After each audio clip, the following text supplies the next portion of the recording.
Reports के मुताबिक निधि का बेड ये था और सुबह के करीब 4 बजे जब सब लोग सो रहे थे, निधि यहाँ बैठकर सम सॉल्व कर रही थी। सम सॉल्व करते करते सुबह के करीब 4 बजे उसे प्यास लगी और वो फ्रिज का पानी पीने के लिए नीचे चली।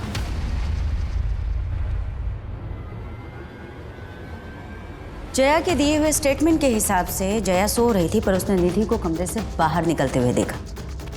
इसका मतलब निधि कमरे से निकलकर पानी पीने के लिए मेस की तरफ गई होगी।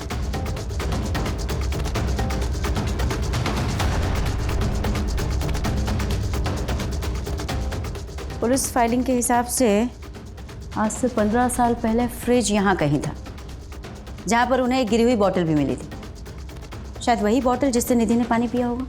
पोस्टमार्टम रिपोर्ट के हिसाब से निधि की डेथ सुबह 6 बजे के करीब हुई, जबकि वो पानी पीने के लिए अपने कमरे से सुबह 4 बजे नीचे उतरी, यानी कि 2 घंटे। इन 2 घंटों में उसके साथ क्या हुआ? हाय निधि, कैसी चल रही तेरी सीए की तैयारियां? एकदम अच्छे से। तू कैसा है? अंकल कैसे? अरे एकदम बढ़िया। परसों आ रहे तेरे घर। क्यों? मेरे घर क्यों? अरे हमारी शादी की बात करने। रितेश, मुझे अभी किसी से शादी नहीं करनी। इतनी बड़ी हो गई है, अब कब तक सिंगल रहेगी? और ये शादी के बाद पढ़ाई लिखाई में क्या रखा है? मैं क्या बोल रहा हूँ, मेरे घर में कोई नहीं है, आज चले जा। क्या बोला? क्या बोला? निधि छोड़, निधि छोड़, तू बहुत बड़ी मिस्टेक कर रही है। निधि छोड़, देख लूंगा तुझे।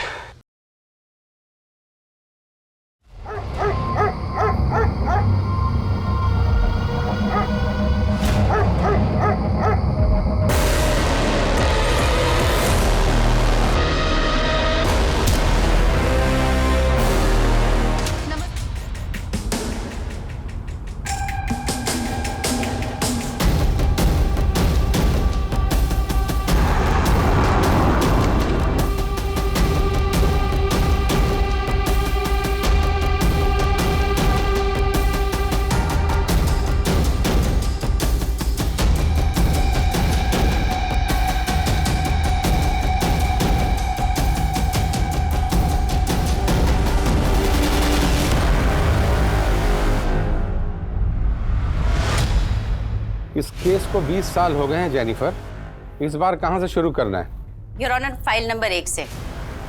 इस केस को उसके अंत तक पहुंचाने के लिए हमें शुरू से शुरू करना पड़ेगा। कौन थी निधि रस्तोगी? 21 साल उम्र की, lady college of art and commerce में पढ़ने वाली, फाइनल ईयर स्टूडेंट या कोई और? योर ऑनर, ये उसकी पर्सनल डायरी है। I would like to read. Sure. Entry date 26 November 1994। आज का मेरा टारगेट कंप्लीट हो गया, मुझे अपने फ्यूचर के लिए और ज़्यादा मेहनत करनी होगी। 27 नवंबर 1994। आज का दिन बड़ा अच्छा था। मेरे सेमेस्टर रिजल्ट से पापा बहुत खुश थे। वैसे मैं खुद को तो कॉन्ग्रेचुलेट करना भूल गई। मिसेस डायरी, अब मैं टीचर बन गई हूँ, मैथ्स टीचर। 600 रुपीज़ सैलरी है मेरी। सिर्फ 100 रुपये अपने लिए रखूँगी और 500 रुपये पापा को दिया करूँगी। I am very happy. Nidhi, ऐसी बहुत सारी पॉजिटिव एंट्रीज हैं, अच्छे थॉट्स। योर ऑनर, निधि की मौत के कुछ हफ्ते पहले से उसी के घर से इस केस की शुरुआत हुई। निधि, अभी ये सब करने की क्या जरूरत है? बाद में करो ना। अरे बस हो गया पापा। अभी जाना जरूरी है क्या? न्यू ईयर मना के जाओ ना। अरे पापा, बस एक बार ग्रेजुएशन कंप्लीट हो जाए और सीए का एग्जाम दे दूं, फिर न्यू ईयर क्या, होली दिवाली सब साथ में मनाएंगे। दीदी, अब निशी क्यों चिल्ला रही है? ये सब छोड़, फटाफट आओ ना। पहले बार चलो। अरे आओ तो सही, तुम चलो तो सही। ये देखो दीदी, ये कितना प्यारा है। कौन है निशी? ये तुमने सजाया? हाँ दीदी, और ये देखो दीदी, सेंटा का बास्केट जिसके अंदर सेंटा हमारे गिफ्ट्स रखेगा। सुन लिया ना सेंटा? क्या नहीं समझी? मुझसे भी हाइट में लंबी हो गई है और तुझे अभी तक नहीं पता चला कि सेंटा कोई और नहीं, पापा है। याद कर, हम हर बार रात के 12 बजे बाहर जाते थे सेंटा को देखने, तो पापा कुछ ना कुछ भूल जाते थे, जैसे मेरा पर्स खो गया, मेरी वॉच रह गई। पापा, मैं क्या सोच रही हूँ, इस बार ना हम गिफ्ट वहां छुपाएंगे। कहाँ? आया। बच्चों, इस सैंटा जो है ना, ये असल में होता है। अदरवाइज तुम दोनों जैसा प्यारा सा गिफ्ट मुझे कैसे मिलता? Love you. Love you too पापा। Oh my god! क्या? अरे एक बात तो बोलना भूल ही गया मैं। Wish you very happy birthday. Thank you पापा। हैप्पी बर्थडे दीदी। Thank you. Happy birthday to you, happy birthday to you.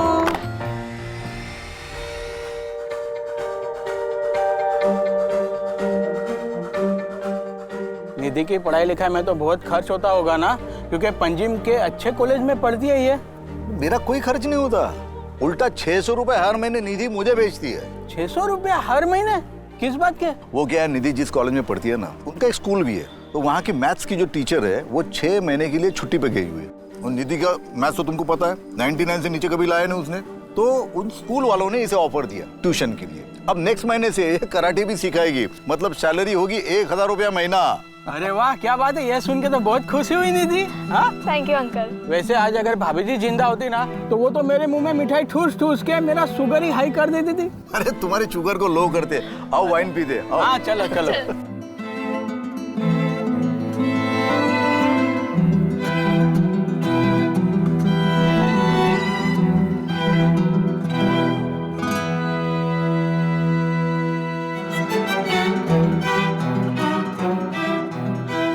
Take care बेटा।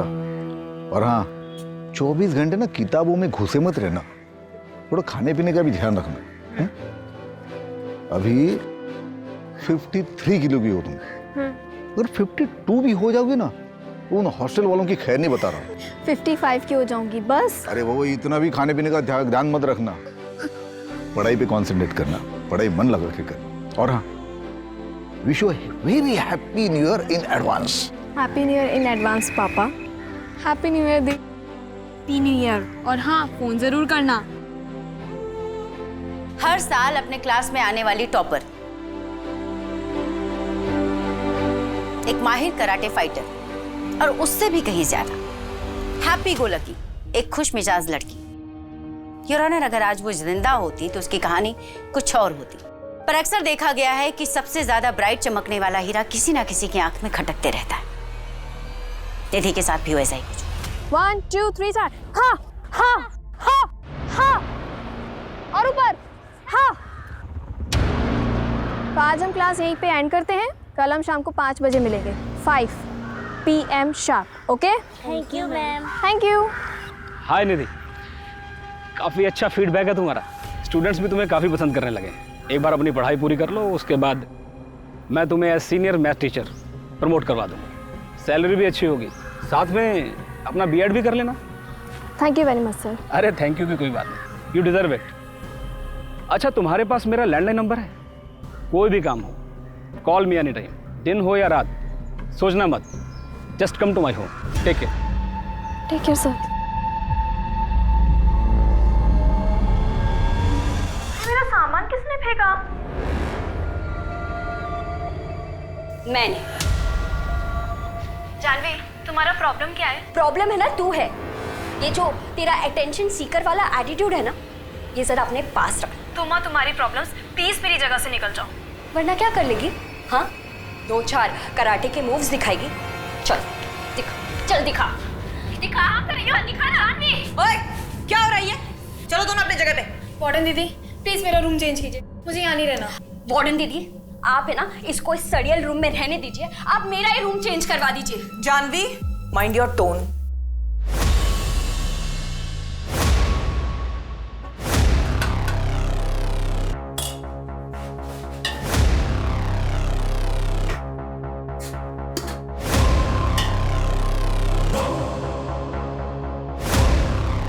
जया, ये जानवी ना मुझे बहुत इरिटेट कर रही है। क्यों इसके मुंह लग रही है? इग्नोर कर, तू बस अपने एग्जाम्स पर ध्यान दे।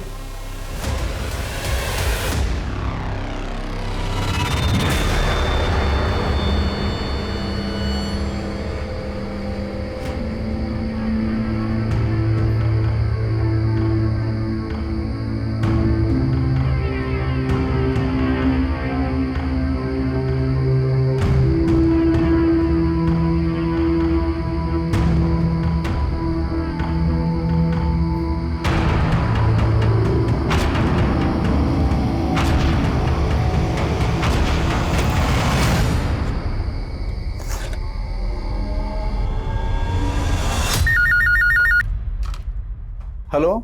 पापा। हाँ निधि बेटा बोलो, कैसी हो? बस ठीक हूँ पापा। अरे तुझे पता है निशि ने आज क्या किया? अरे रास्ते पर से कुत्ते का बच्चा घर पे लेके आई, फिर उसको लाख समझाया, उसके बाद वापस छोड़ के आई। वो अभी रूठ के बैठी है, बोलती खाना नहीं खाएगी। निधि तू पक्का ठीक तो है ना बेटा? हाँ पापा, मैं ठीक हूँ। मुझे आपसे कुछ बात करनी थी। क्या बात है? कोई प्रॉब्लम है? वो रितेश वहां आया क्या?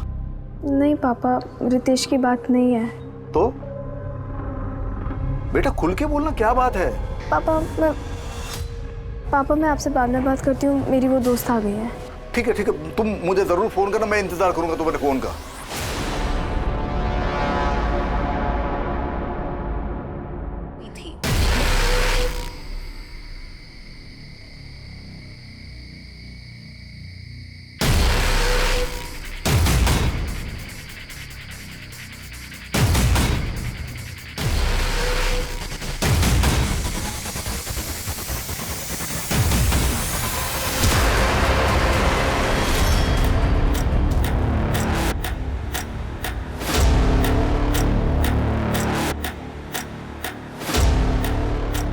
सर फोन आया था, कुछ सामान बिखरा हुआ है और लड़की सुबह से गायब है।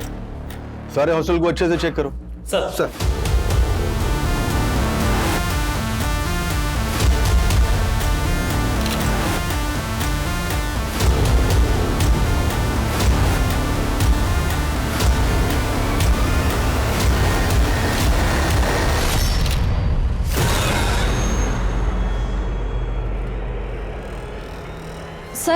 ये चप्पल तो निधि की है।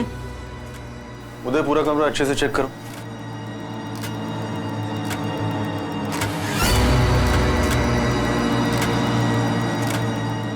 इसमें तो आज की डेट लिखी है, मतलब वो सुबह लापता होने से पहले अपने मैथ्स के सम सॉल्व कर रही थी। हाँ सर, फ्रिज के पास एक पानी की बोतल मिली है और हॉस्टल के बैक साइड पे एक स्लीपर।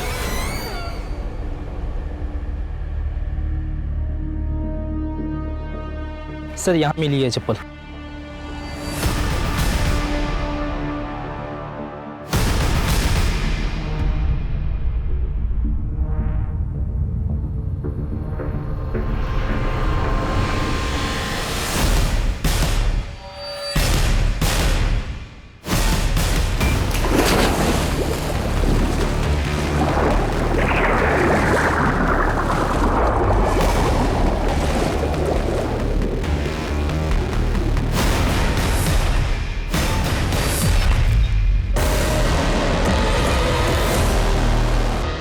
पापा मैं आपसे बाद में बात करती हूँ, मेरी वो दोस्त आ गई है। निधि क्या हुआ यार, तू बहुत परेशान लग रही है। नहीं बस सब ठीक है। क्या बात है, तेरी आंखें क्यों भरी हुई है? पता नहीं यार, मुझे मेरी तबीयत कुछ सही नहीं लग रही। सोच रही कुछ दिनों के लिए घर चली जाऊँ। Prosecution witness number 4 Jaya D'Souza, Nidhi की रूममेट और उसकी काफी अच्छी दोस्त। एग्जिबिट नंबर 13 पेज 3 पैरा 5 में दिए हुए उसके स्टेटमेंट के हिसाब से निधि अपनी मौत के 2-3 दिन पहले से काफी अपसेट दिख रही थी। योर ऑनर, हॉस्टल के सारे स्टाफ और स्टूडेंट्स के स्टेटमेंट एग्जिबिट नंबर 13 से एग्जिबिट नंबर 22 के बीच में।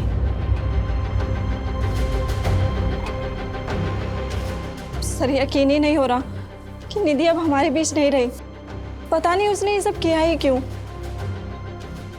क्या तुम्हें लगता है ये आत्महत्या हो सकती है? सर उसकी फैमिली में सुसाइड हिस्ट्री रही है, उसकी माँ ने भी सुसाइड किया था, और अगर निधि की लाइफ में कुछ प्रॉब्लम्स रही होगी तो हमें उसके बारे में कुछ नहीं पता। आर यू श्योर ये सुसाइड हो सकता है? सब एक्सीडेंट भी हो सकता है। कुएं के पास का इलाका चिकना है, कई बार मेरा भी पैर फिसल गया। हो सकता है निधि के साथ भी कुछ ऐसा ही हुआ। सर इंस्पेक्टर प्रमोद माथुर है। बच्ची ने सुसाइड कर ली। आप कौन? सतीश माथुर, इस इंस्टीट्यूशन का ट्रस्टी। देखिए इंस्पेक्टर, ये जो कुछ भी हुआ है इसे जल्दी से वाइंड अप कीजिए। बच्चे डरे हुए हैं, फालतू का तमाशा हो रहा है। देखिए हमें शक है ये सुसाइड के अलावा भी कुछ हो सकता है, तहकीकात तो करनी पड़ेगी। ठीक है, जो कुछ भी करना है आधे घंटे में कीजिए और निकलिए यहाँ से। नीलमा जी, बच्ची के परिवार वालों को फ़ोन कर दीजिए, जो भी मदद हो सके कीजिए। थोड़े बहुत पैसे भी दीजिएगा। एसपी सर ने बुलाया है। हाँ प्रमोद। जैन सर। जी Jain sir. Yes sir, I'll do that right now sir. Right, thank you sir. हाँ प्रमोद, क्या रिपोर्ट है? सर, आत्महत्या का मामला है। लड़की ने कुएं में कूदकर अपनी जान दी है। किसी बात को लेकर डिस्टर्ब थी, कोई personal issue, may be exam का प्रेशर या फिर किसी लड़के का चक्कर।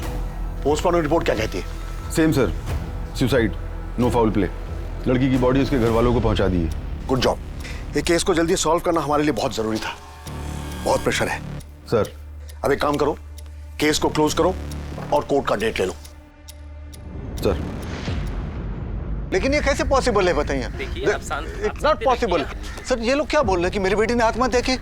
ये पॉसिबल नहीं है। वो तो सीए बनना चाहती थी, उसके हाल ही में मैथ्स के टीचर की जॉब लगी थी, वो बहुत खुश थी सर। वो आत्महत्या क्यों करेगी? देखिए, मैं समझ सकता हूं कि आपके लिए ये मानना काफी मुश्किल है कि अब आपकी बेटी इस दुनिया में नहीं है, लेकिन सच को तो एक्सेप्ट करना ही होगा। सच ये है कि उसने आत्महत्या नहीं की है। जरूर दूसरी कोई बात है जो आप छुपा रहे हैं मुझसे। अब आप एक काम करिए, उस रितेश को जाके उठाइए। वो मेरी बेटी को परेशान करता था। हाय निधि, कैसी चल रही तेरी सीए की तैयारियां? एकदम अच्छे से। तू कैसा है? अंकल कैसे? अरे एकदम बढ़िया। परसों आ रहे तेरे घर। क्यों? मेरे घर क्यों? अरे हमारी शादी की बात करने। रितेश, मुझे अभी किसी से शादी नहीं करनी। इतनी बड़ी हो गई है, अब कब तक सिंगल रहेगी? और ये शादी के बाद पढ़ाई लिखाई में क्या रखा है? मैं क्या बोल रहा हूँ, मेरे घर में कोई नहीं है, आज चले जाओ। क्या बोला? क्या बोला? निधि छोड़, निधि छोड़, तू बहुत बड़ी मिस्टेक कर रही है। निधि छोड़, देख लूंगा तुझे। सर मेरी बेटी निधि मुझे हर बात बताती थी। उसने मुझे रितेश के बारे में भी बताया था। तो मैं रितेश के घर गया, उसके बाप के साथ बात की मैंने, तो उस बात के लिए तो रितेश चुप हो गया था।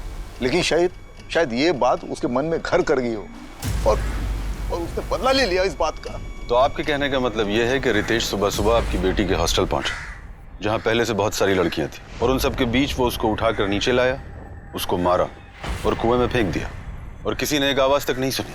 कैसी अजीब बातें कर रहे हैं आप। देखिए, अब आप हमें शांत रहने दीजिए और खुद भी थोड़ा शांति महसूस कीजिए।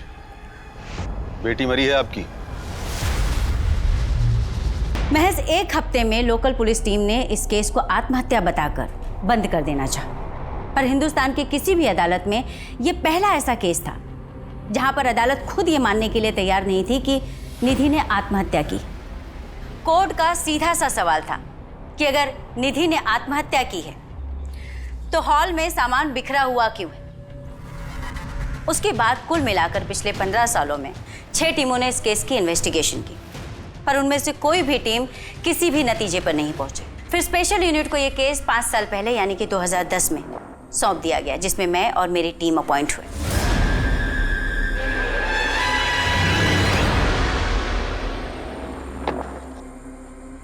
मैम, अब तक 6 टीम ने इस केस को सुसाइड बताया है और सबने रिक्वेस्ट की है कि इस केस को क्लोज कर दिया जाए। लेकिन 7वीं टीम का ऐसा कोई इरादा नहीं। 19 जैन 1995, ये वही दिन है ना जिस दिन कुएं से निधि की डेड बॉडी मिली थी।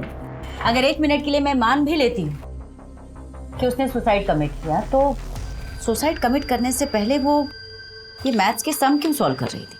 मैम, ये रही उसकी डायरी। मैथ्यू, मैं डायरी पढ़ चुकी हूँ। उसकी डायरी के एक भी पेज को देखकर ऐसा नहीं लगता कि वो सैड थी या सुसाइडल टेंडेंसी की थी। हर पेज पर कुछ ना कुछ positive, happy, cute, excited, bright future, bright सोचने वाली लड़की। एक्सेप्ट 16 जैन 1995, उसकी डेड बॉडी मिलने के 3 दिन पहले। 3 दिन पहले से उसने डायरी लिखना बंद कर दिया था। आखिर उन 3 दिनों में ऐसा क्या हुआ था जिसने उसके डायरी लिखने के रूटीन को खत्म कर दिया? इस केस को बीते हुए काफी साल हो चुके हैं। हमें फाइल्स और पेपर्स के अलावा मिलेगा क्या? सच, जिसको तलाशने के लिए मैं यहाँ आई। मैथ्यू, हम माँ बाप अपने बच्चों को अपने से दूर इसलिए भेजते हैं कि वो पढ़ लिख कर हमसे बेहतर करें जिंदगी में। बेचारी 21 साल की बच्ची थी, और जब आपके बच्चे के साथ ऐसा कुछ हो जाए तो आपकी अंदर तक रूह कांप जाती। और उसके पापा को तो पता तक नहीं कि उनकी बेटी के साथ हुआ क्या। क्या ढूंढना चाहती है आप?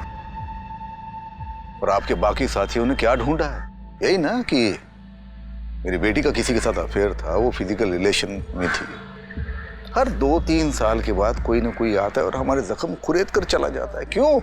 हमने मान लिया ना कि हमारी बेटी ने आत्महत्या की है, हो गया ना, बस अब जाइए यहाँ से।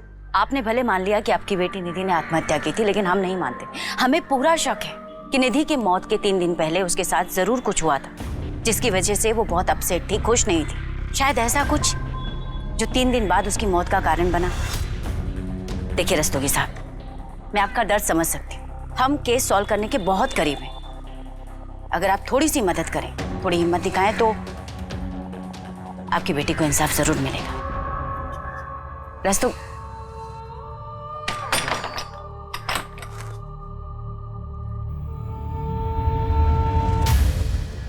मैम, ये रही निधि की ऑटोप्सी रिपोर्ट। ये फर्स्ट रिपोर्ट और ये डिटेल रिपोर्ट। ऑटोप्सी रिपोर्ट के मुताबिक निधि के सर पर काफी गहरी चोटें थी, 4 चोटें। और इनिशियल इन्वेस्टिगेटिंग ऑफिसर्स की थ्योरी थी कि ये चोटें कुएं में गिरने की वजह से भी आ सकती हैं। तो इस थ्योरी का प्रैक्टिकल करके देख लेते हैं।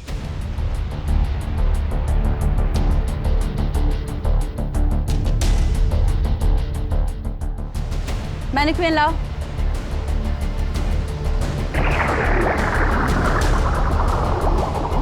सर, एक तरफ अगर एक कॉन्शियस इंसान पानी में डूबने से मरे और दूसरी तरफ एक अनकॉन्शियस इंसान पानी में डूबकर मरे, तो दोनों ही हालातों में काफी फर्क होता है। मैं एक्सप्लेन करती हूँ। सर, जब पानी में डूबने की वजह से लंग्स के अंदर पानी भरता है, तो कॉन्शियस इंसान और अनकॉन्शियस इंसान दोनों के सिनेरियो में लंग्स के अंदर अलग अलग टाइप का झाग बनता है। क्योंकि जो कॉन्शियस इंसान होगा उसकी सांसें तेज होंगी, वो छटपटाएगा, बाहर निकलने की कोशिश करेगा, भले ही वो आत्महत्या के इरादे से ही पानी में क्यों ना कूदा। और जो अनकॉन्शियस है वो सीधे डूबकर मर जाए। निधि के लंग्स कंडीशंस को देखकर ये साफ साफ पता चलता है कि पानी में डूबते वक्त वो कॉन्शियस नहीं थी। मतलब ये सुसाइड नहीं, एक्सीडेंट भी तो हो सकता है। पैर फिसल गया हो, चोट लग गई हो और गिर गई हो। एक्सीडेंटली कुएं में गिरने की वजह से अगर किसी को चोट लगेगी तो 1 या 2 बार लगेगी, 4 बार नहीं। अगर 4 बार लगी तो कैसे? सर, इतने सालों बाद उस कुएं या उस हॉस्टल से कुछ भी मिल पाना इम्पॉसिबल था। इसलिए इस केस को सिर्फ लॉजिकल इन्वेस्टिगेशन के अप्रोच से ही सॉल्व किया जा सकता है। इसलिए मैंने और मेरी टीम ने पुरानी रिपोर्ट्स में दी गई जानकारियों के हिसाब से इस केस को रीइमेजिन करने की कोशिश की।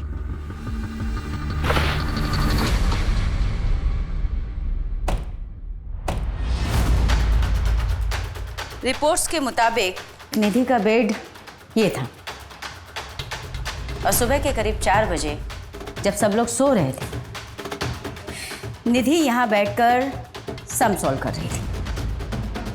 सम सॉल्व करते करते सुबह के करीब 4 बजे उसे प्यास लगी और वो फ्रिज का पानी पीने के लिए नीचे चली।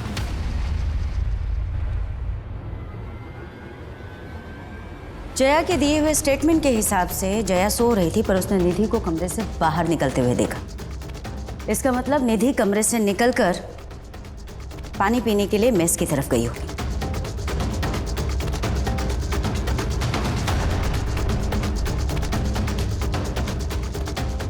पुलिस फाइलिंग के हिसाब से आज से 15 साल पहले फ्रिज यहाँ कहीं था, जहाँ पर उन्हें एक गिरी हुई बोतल भी मिली थी। शायद वही बोतल जिससे निधि ने पानी पिया होगा। पोस्टमार्टम रिपोर्ट के हिसाब से निधि की डेथ सुबह 6 बजे के करीब हुई, जबकि वो पानी पीने के लिए अपने कमरे से सुबह 4 बजे नीचे उतरी, यानी कि 2 घंटे। इन 2 घंटों में उसके साथ क्या हुआ? 1 मिनट के लिए मान लेती हूँ कि उसकी हत्या 20 से 30 मिनट में हुई, फिर भी बचे 1.5 घंटे।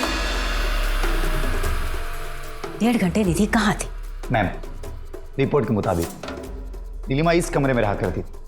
नीलिमा इस हॉस्टल की केयर टेकर हुआ करती थी, लेकिन हादसे वाली रात नीलिमा ने तो कुछ देखा और ना ही कुछ सुना। ऐसे लगता है निधि को किसी ने हिप्नोटाइज करके बड़े आराम से सब कुछ करा दिया। क्या हुआ मैडम, कुछ पता चला आपको? इन्वेस्टिगेशन हो रही है, पता भी चल जाएगा। देखिए मैडम, बच्चियां बाहर धूप में खड़ी हैं, आप लोग ऐसे बार बार आ जाते हैं, अच्छा नहीं लगता।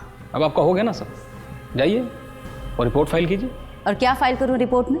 यही कि बच्ची बीमार थी, परेशान थी। तो आप ही हैं जो अभी तक सबको नरेशन देते आए हैं। ये इसका मतलब आप ही का हाथ है मर्डर? अरे मैडम, मर्डर वर्डर कुछ हुआ ही नहीं था। और मुझ पर इल्ज़ाम लगाने से पहले अब सबूत लेकर आइए। आपसे पहले भी बहुत टीमें आई, खूब छानबीन की, हीरो बन गए सब लोग। फाइनली केस क्लोज करके चले गए ना, आप भी चले जाएंगे।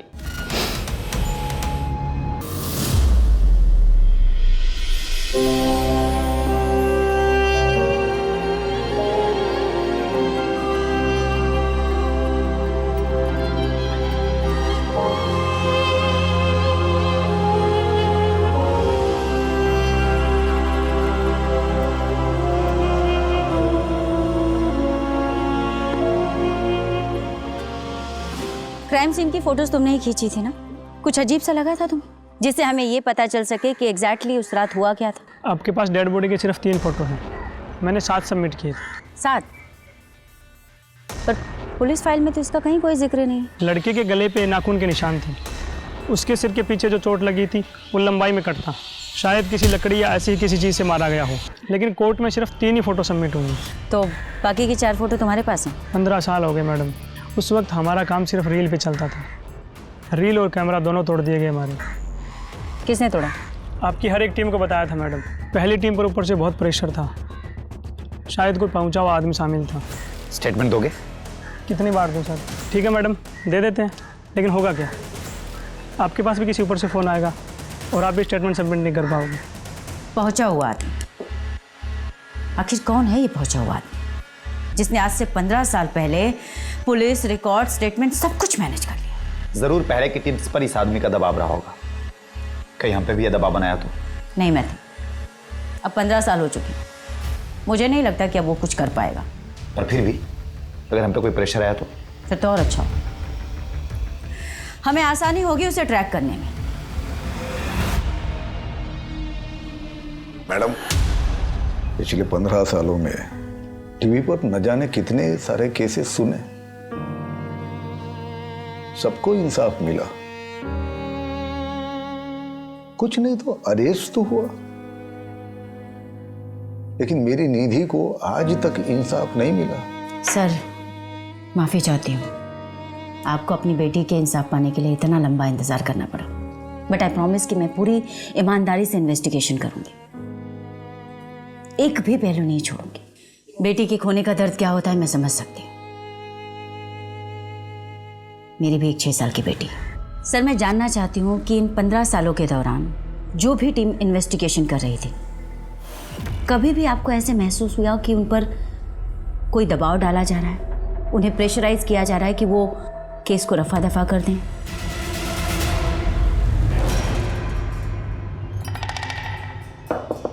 सर, अरे आप मेरे घर पे आ गए, आप पुलिस स्टेशन में आइए। सर प्लीज आप फिर से तहकीकात कीजिए ना। देखिए, मेरी बेटी ने आत्महत्या नहीं की है, वो ऐसे कैसे कर सकती है सर? तो आप ही बताइए उसने ऐसा क्यों किया? आपकी लड़की जवान थी, घर से दूर रहती थी हॉस्टल में, आपकी निगरानी तो थी नहीं उस पर। मतलब क्या आपका? मतलब ये है कि हमने हॉस्टल के आसपास पता किया था, किसी लड़के के साथ घूमती थी, वो भी मोटरसाइकिल पर। वो तो आपकी इज्जत के बारे में सोच के मैंने डॉक्टर से कहा था कि इस एक्टिविटी के बारे में रिपोर्ट में ना लिखे। क्या? जी हाँ, शारीरिक संबंध थे उसके। आइंदा मत आना, क्योंकि हम ये केस बंद कर चुके हैं। चलो अब जाओ यहाँ से। देखिए सर, आपको अगर हमें इंसाफ नहीं दिलाना है तो मत दिलवाइए, लेकिन मेरी बेटी को यूं बदनाम मत कीजिए। आपसे हमें कोई उम्मीद नहीं है।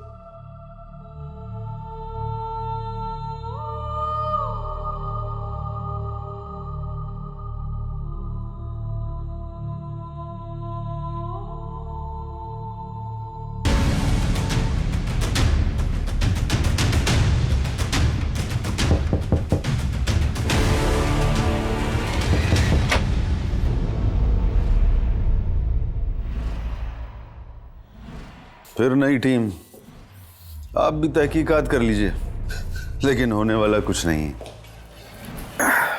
हमने जो चार्जशीट फाइल की थी वही एक्यूरेट थी मैडम। निधि रस्तोगी केस में काफ़ी मेहनत की है तुमने। Thank you. थैंक यू किस लिए? मैं यही पूछने आई हूँ कि इतनी मेहनत किस लिए की? डेफिनेटली केस सॉल्व करने के लिए तो नहीं की। मैं कुछ समझा नहीं मैडम। प्रमोद, लगता है तुम्हें तुम्हारी भाषा में समझाना पड़ेगा। प्रमोद, ये बात तुम भी जानते हो और मैं भी कि निधि ने आत्महत्या नहीं की थी, बल्कि उसका खून हुआ था। और इस हत्या को आत्महत्या की शक्ल देने के लिए पहले उसके सर पर 4 बार वार किया गया, उसके बाद में उसे कुएं में फेंक दिया गया। तुमने तो उसकी रिपोर्ट तक को मैनिपुलेट किया। अब सच सच बताओ कि ये सब तुमने किसके इशारे पे किया? आज से 15 साल पहले सिस्टम की वीकनेस का फायदा उठाकर तुमने एक बहुत बड़े अपराध पर पर्दा डाला था। मैं उन सबके नाम जानना चाहती हूँ। ये आप क्या कह रही हैं? मैंने ऐसा कुछ नहीं किया। और फिर उस समय तो ये केस सुसाइड लगा था। प्रमोद, निधि का अपने कमरे से निकलकर नीचे मेस रूम तक जाने और उसकी डेथ के टाइमिंग के बीच में 1.5 से 2 घंटे का गैप है। मैं जानना चाहती हूँ कि इस 1.5-2 घंटे के बीच में क्या हुआ था। आत्महत्या करने से पहले लड़की सोच रही होगी कि उसे क्या करना है, कैसे करना है। और वहाँ हॉल में जो सामान बिखरा था वो? उसने कुछ किया होगा, कुछ सोचा होगा। भाई उस समय तो सीसीटीवी कैमरे भी नहीं होते थे। अच्छा, तो तुम सिर्फ सीसीटीवी के बिहाफ में इन्वेस्टिगेशन कर। गुड, जल्दी ही मुलाकात हो अरेस्ट वारंट के साथ। और तुम अच्छी तरीके से जानते हो तुम्हारे डिपार्टमेंट से कहीं ज्यादा मशहूर हमारे डिपार्टमेंट की खातिरदारी।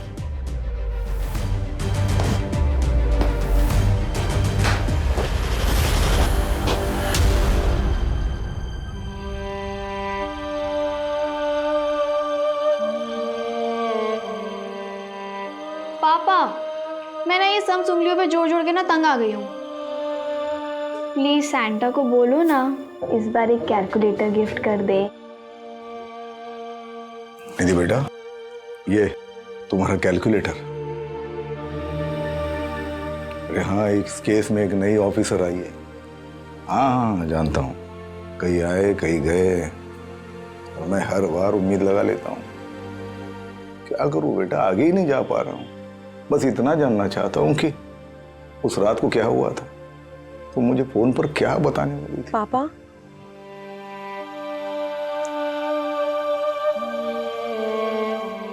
हर बार यही सोचता हूँ कि अगर थोड़ा सा फोर्स करके उसी रोज पूछ लेता, क्या पता शायद दूसरे दिन में तुम्हें मिलने चला आता, और शायद आज तुम हमारे साथ होती।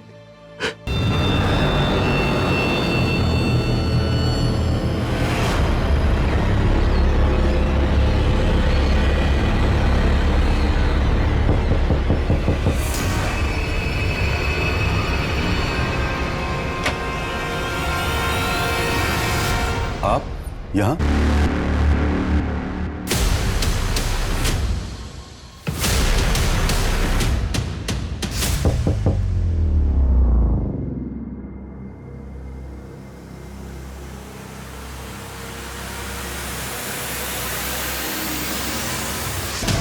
Your honour, inspector Pramod Sharma ji को जहर देकर मारा गया था। इंस्पेक्टर प्रमोद शर्मा की टीम इस केस पर काम करने वाली पहली टीम थी जिन्होंने निधि की डेड बॉडी, उसके कपड़े, उसका रूम अच्छे से देखा और इस केस से जुड़े सारे एविडेंस कलेक्ट किए थे। बट अनफॉर्चुनेटली इस केस से जुड़ी बहुत सी इंपॉर्टेंट चीज़ें उन्होंने प्रिजर्व नहीं की, जैसे कि विक्टिम के कपड़े और भी कई सामान। उस मर्डर वेपन तक को नहीं ढूंढा जिससे कि निधि के सर पर 4 बार वार किया गया था। पर कहते हैं योर ऑनर कि बुरा चाहने वाला 100 बुराई क्यों ना कर, किसी की एक अच्छाई उन 100 बुराइयों पर भारी पड़ती।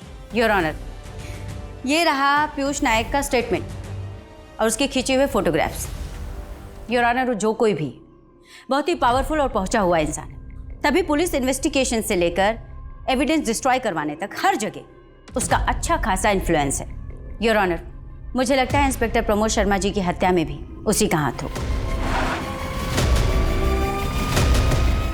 जानवी जी, हमें पता चला है कि निधि के साथ आपकी बहुत अच्छे से बनती नहीं थी। तो 15-20 सालों बाद आप मेरे पास आ गई। आपको पता है मेरे पिताजी मंत्री हैं, वो भी पिछले 25 सालों से। आप गलत जगह हाथ डाल रही हैं। आई एम सो सॉरी, हमारे प्रोफेशन का हिस्सा है इंक्वायरी करना, सो वी आर हियर। वैसे आपके पिताजी काफ़ी अच्छी पहुंच रखते हैं, पैसे वाले भी आप। अब आप सही समझ रही हैं। आपको कुछ ज़रूरत हो तो बताइए। जी नहीं, थैंक यू। मैडम, जी, चाय तो पी के जाइए। नेक्स्ट टाइम पक्का।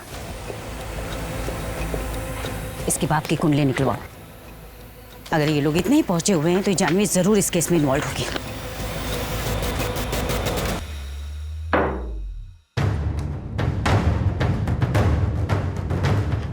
जानवी के बाप के बारे में कुछ पता चला? खबरी नेटवर्क एक्टिव है, बहुत जल्द पता चल जाएगा। कहाँ पता चलेगा मैथ्यू? हम जितनी इन्वेस्टिगेशन करते जा रहे हैं, हर लीड हमें डेड एंड की तरफ लेके जा रही है। हर कोई कहता है कोई पहुंचा हुआ आदमी इन्वॉल्व है, पहुंचा हुआ आदमी इन्वॉल्व है। कौन है ये पहुंचा हुआ आदमी? हमें ये पता कैसे चलेगा? मैथ्यू 1995 और उसके 2-4 साल आगे पीछे की सभी फाइल, सभी न्यूज़पेपर, सभी मैगजीन्स खंगालो और पता करो कि उस वक्त पंजिम में कौन से ऐसे बड़े लोग थे जो चर्चा का विषय थे या चर्चित थे। ऐसे तो कई सारे नाम मिलेंगे, किस किस से बात करेंगे? करेंगे, सभी से बात करेंगे। मैम, मुझे नहीं लगता कि इस केस में हम लोगों को कुछ मिलने वाला है। नहीं मैथ्यू, कभी कभी बड़े से बड़े ताले को खोलने के लिए ना एक छोटी सी चाबी की जरूरत होती है। हमें भी बस वो छोटी सी चाबी चाहिए, ताला अपने आप खुलेगा।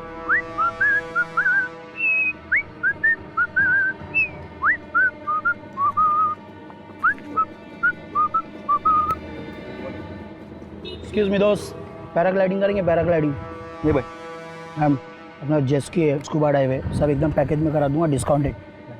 ये बता लूँगा। कोई बात नहीं ब्रदर, कोई बात नहीं, एंजॉय एंजॉय।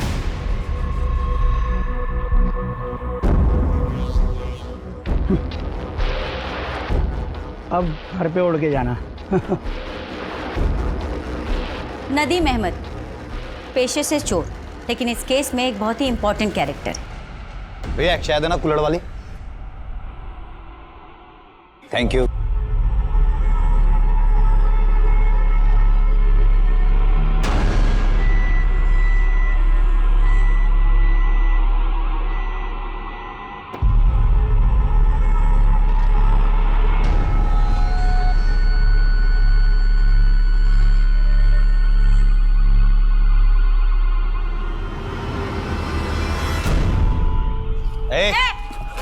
भागता कहाँ है? मैंने कहा था ना, ये चोर नहीं जादूगर है।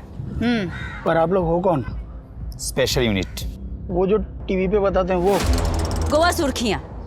आज से करीब 18 साल पहले तूने स्टेटमेंट दिया था कि तू चोरी करने के इरादे से एक गर्ल्स हॉस्टल में गया था और वहां तूने कुछ और देखा। क्या देखा? नदीम अहमद एक चोर का कैरेक्टर क्वेश्चनेबल है। योर ऑनर, पिछले 20 सालों से जिस केस में कोई जवाब नहीं मिला, वहां पर चीजें क्वेश्चनेबल तो दिख रही हैं। वैसे हमने इस चोर पर आंख बंद करके भरोसा नहीं किया है। नदीम, कहाँ है तुम्हारा बंदा? वो देखो मैडम, आ गया। मैडम ये असलम है, न्यूज़पेपर और दूध बेचने का काम करता था। असलम ज़रा बता मैडम को, उस सुबह तूने क्या क्या देखा था?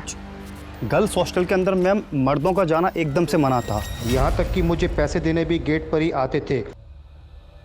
उस रात मैंने देखा कि एक आदमी हॉस्टल के पीछे की तरफ जा रहा था। बहुत अंधेरा था तो ठीक से देख नहीं पाया। मुझे लगा किसी लड़की का किसी लड़के के साथ चक्कर होगा। बाद में मैम मुझे पता चला कि वहाँ कुएं से किसी की लाश मिली थी। मैम ये केस तो कहीं और मुड़ गया है। जानवी के पिता की कुंडली भी हाथ लग गई है और जानवी की माँ की ये दूसरी शादी है। शादी 15 साल पहले हुई थी और ये आदमी जानवी को गोद लिया हुआ था। असलम और नदीम के दिए हुए स्टेटमेंट के बेस पर हम निधि को इंसाफ नहीं दिला पाएंगे। It will be very difficult. इस मर्डर के पीछे इन दोनों का भी तो हाथ हो सकता है ना? I don't think. इससे लोगों के बीच ये बड़े नाम इन्वॉल्व क्यों होंगे? इनके साथ तो बहुत आसान होता है ना, इन्हें लॉकअप में डालो, केस बंद। इस केस को सिर्फ इसलिए बंद किया गया है ताकि कॉलेज का नाम ना खराब हो और सिक्योरिटी वाले पे सवाल ना उठे। निधि जिस कॉलेज में पढ़ती थी और जहाँ पर पढ़ाती थी वो पणजी के बड़े इंस्टीट्यूट्स में आते हैं और ऐसे इंस्टीट्यूट अक्सर अपने एनुअल डे फंक्शन पर बड़ी हस्तियों को एज ए चीफ गेस्ट बुलाते हैं। पता करते कि पिछले 4-5 सालों में कौन कौन से लोग एज अ चीफ गेस्ट यहाँ पर आए हैं। 4 साल यानी कि निधि की हत्या के पहले से। 1990 से शुरू करते हैं।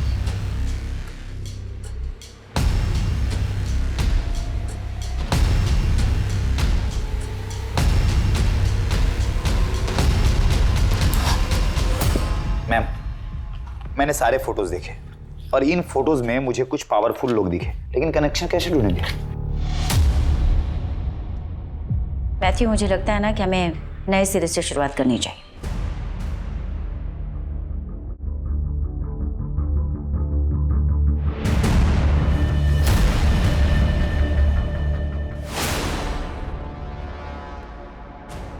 मैथ्यू, ये फर्स्ट ऑटोप्सी रिपोर्ट का सिग्नेचर और ये डिटेल ऑटोप्सी रिपोर्ट की signature, there is a little difference, थोड़ा माइन्यूट सा फर्क है।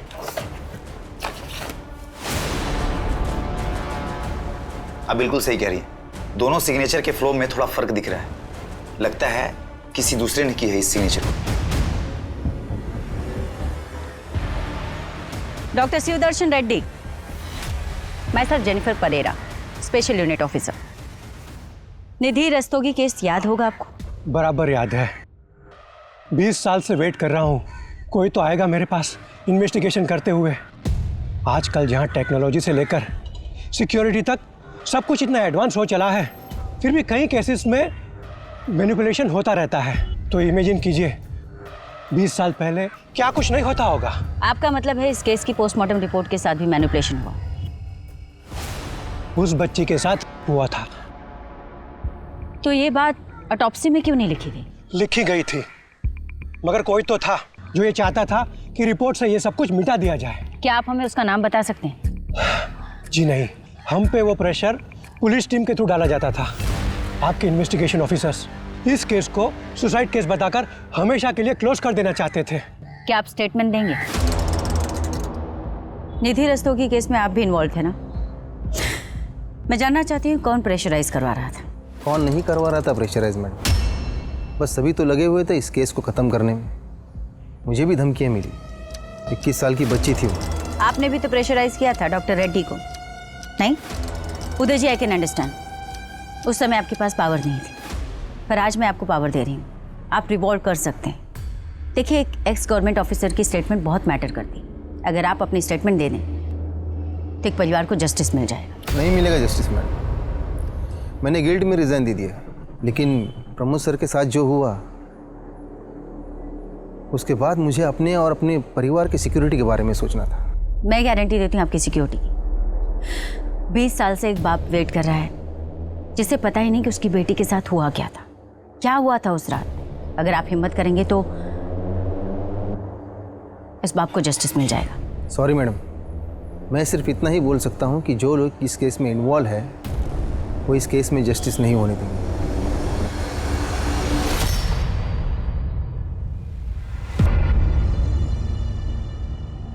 लगता है हमें भी इस केस को सॉल्व करने में 20 साल लग जाएंगे। पता काफी लोगों को है, पर कोई कुछ नहीं कहना चाहता।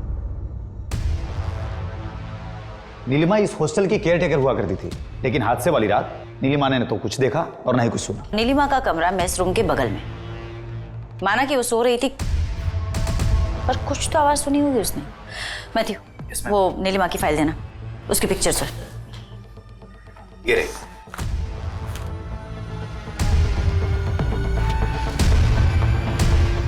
कुछ तो कनेक्शन है। मैम, अगर मैंने स्टेटमेंट दे दिया तो क्या आप मुझे गारंटी देती है कि आप निधि को जस्टिस दिलाएंगे और बैकआउट नहीं करेंगे? एसपी साहब, बेहतर होगा आप इज्जत से खुद ही सब बता दें। वैसे हमने होम मिनिस्ट्री में सारी डिटेल्स भिजवा दी है। हमें पता है कि आप वही ऑफिसर हैं जिन्होंने इन्वेस्टिगेशन टीम पर प्रेशर डाला था। केस को क्लोज करो और कोर्ट का डेट ले लो। सर, नदीम हमें सब कुछ बता चुका है, पूरी थ्योरी रेडी है हमारे पास। और वो पीएसआई ऑफिसर जिन्होंने अर्ली रिटायरमेंट ले ली थी आपके प्रेशर की वजह से। अब आप बताएंगे कि आपने ये सब किसके लिए किया या किसके कहने पर किया?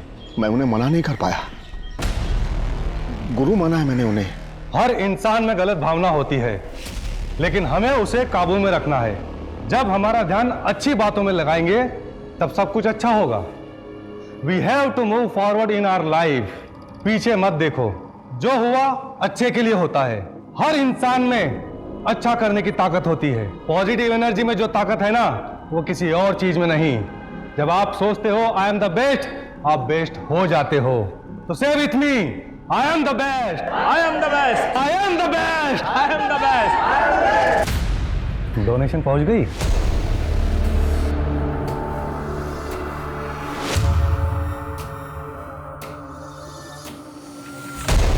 गुरुजी उस दिन किसी को भी याद कर सकते थे, लेकिन उन्होंने मुझे बुलाया। मेरे तो भाग्य ही खुल गए। मैं उन्हें मना कैसे कर सकता था? 19 जनवरी 1995 निधि ने सुसाइड नहीं किया था, उसका मर्डर हुआ था। और तुम्हें तो पता ही होगा क्योंकि तुम वहाँ थी।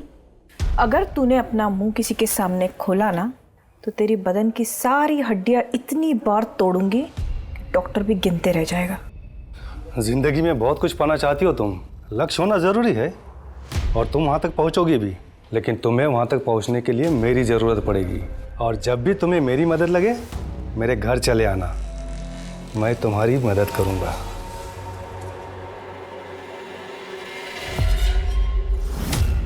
आज जब गुरुजी आए थे ना तुम सबसे मिलने, उन्हें तुम बहुत पसंद आई। पता है इतनी छोटी सी उम्र में तुझे प्रिंसिपल बनाने का सोच रहे हैं। 6,000 रुपये महीने कमाएगी तू, लाइफ तो सेट है तेरी। फिर अपनी छोटी बहन को भी ले आना, गुरुजी का दिल बहुत बड़ा है, उसे भी आशीर्वाद दे देंगे। दिमाग खराब है तेरा, मैं ना तुम सबकी पोल खोल दूंगी। सबको पता चलना चाहिए कि यहाँ पे क्या चालू है, ताकि कोई अपनी बेटी बहन यहाँ ना भेजे। तो उसने मना किया इसलिए मार दिया उसे? नहीं, इसलिए नहीं। तो किस लिए मारा था? क्या हुआ था उस रात? सर, निधि एक कराटे चैंपियन थी। इन्हें पता था कि उसके होश में रहते ये उसका कुछ नहीं बिगाड़ सकते, इसलिए इन्होंने धोखे से उस पर वार किया। सर, संजय और कमल ने मिलकर बड़ी ही बेरहमी से निधि का कार किया और केस को गुमराह करने की कोशिश की। इतना ही नहीं, इस केस से जुड़े सारे एविडेंस डिस्ट्रॉय किए, जिसकी वजह से इस केस को सॉल्व होने में 2 दशक यानी कि पूरे 20 साल लग गए। और इन्हीं लोगों ने इंस्पेक्टर प्रमोद शर्मा को भी जहर देकर मार डाला।